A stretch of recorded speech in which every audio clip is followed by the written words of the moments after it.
It is day 2 of the big snowstorm. We got about 9 inches so far. It's supposed to taper off today, but they say there's another one coming in, though I don't think we're supposed to get too much from that. Let's see, check on these ladies in the chicken coop and see how they're doing. I don't think they slept under the coop. Oh, you know what? They did. They came out and there they are. Hey guys, everybody doing okay?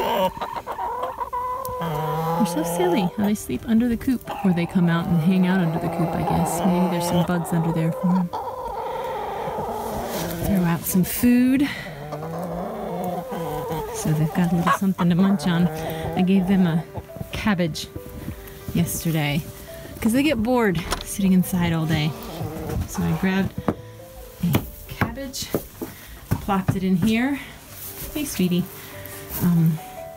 It looks like they've eaten the whole thing, but that's good. That keeps them from getting too bored, because they'll pick on each other if they get bored.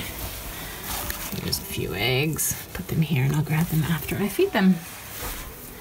I've actually got a an old gutter cut out right here, so I can put the food in the gutter, because otherwise they scratch the food everywhere and just make a mess of it. But yeah, they look like they're doing all right. Happy chickens. So this is what our road looks like. We will probably not get out of here for another week at least if we don't take care of some of the snow, because we're on the north side of a mountain. So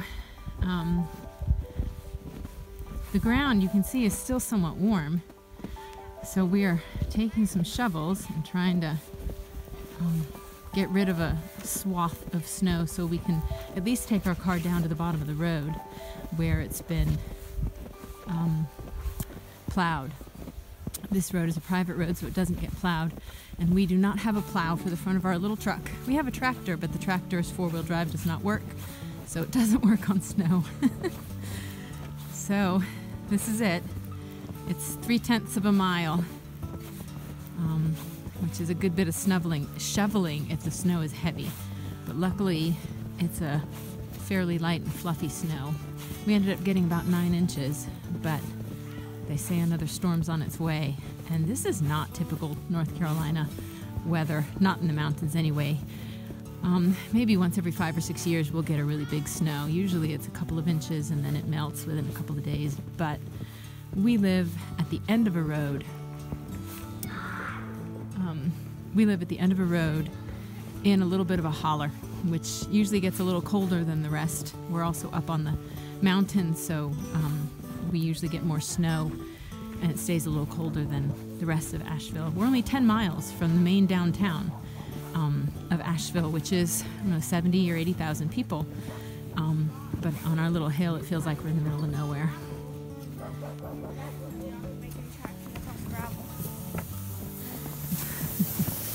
They're smart. They take the sleds down, although they should be sitting in them, right? Okay. It's so fluffy, you just sink. You don't really sled. They need to make a track first. All right, we're done. We scraped all the way down and all the way up.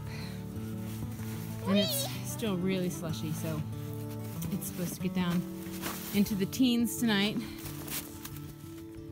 Ow. So we're gonna bring our cars down to the bottom of the road where it is paved and has been plowed already. And that way if we need to get out before this melts, we can, because it doesn't look like it's gonna melt for probably about a week. So we'll see. Now I'm gonna go get some hot chocolate. Kaya, turn around!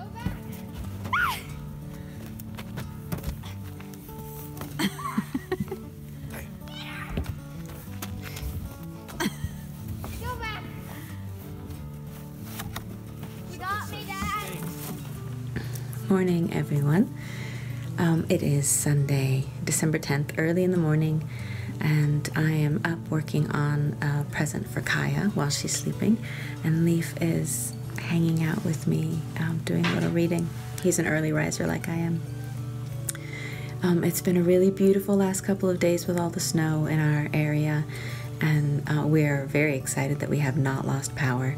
We live literally the last house on the line for our electricity. We don't have solar electricity. We have a large solar panel for our water, and it heats all the water that runs through the floors and for our shower and other uses, but not electricity yet. So we're the last house on the line, and whenever there's a big storm or snow or anything, we often lose power, because if anything happens up the line, a tree or a branch falls, then our power's out.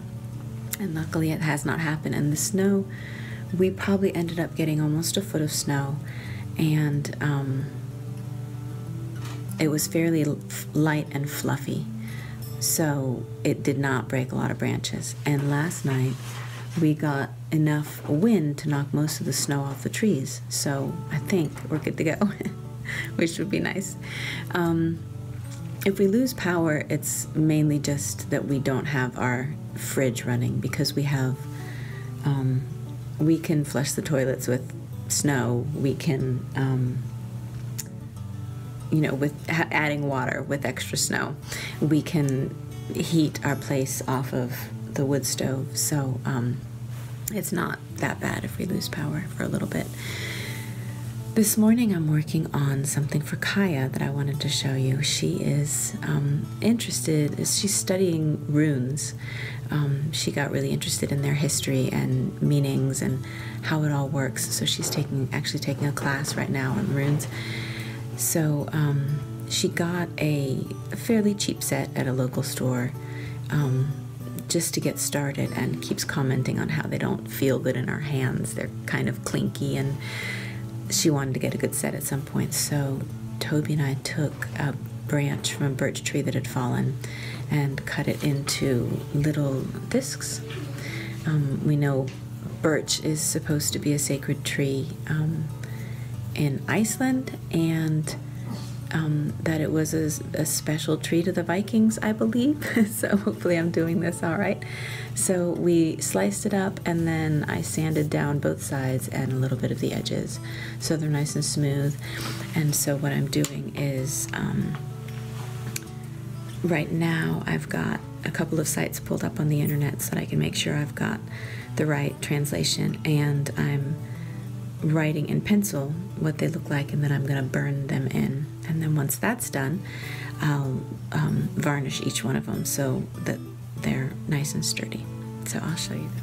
So here's my little setup, and this is what I have so far. Just the first 8, and then there's another 16 to go. So I've got a bag of goodies here, and these, and I'm just working on the letters, and then maybe I can get to burning them in a little bit. Perfect, thank you. The steam's heading right into the camera. Yeah, just don't let it get in your eyes because it kind of stings.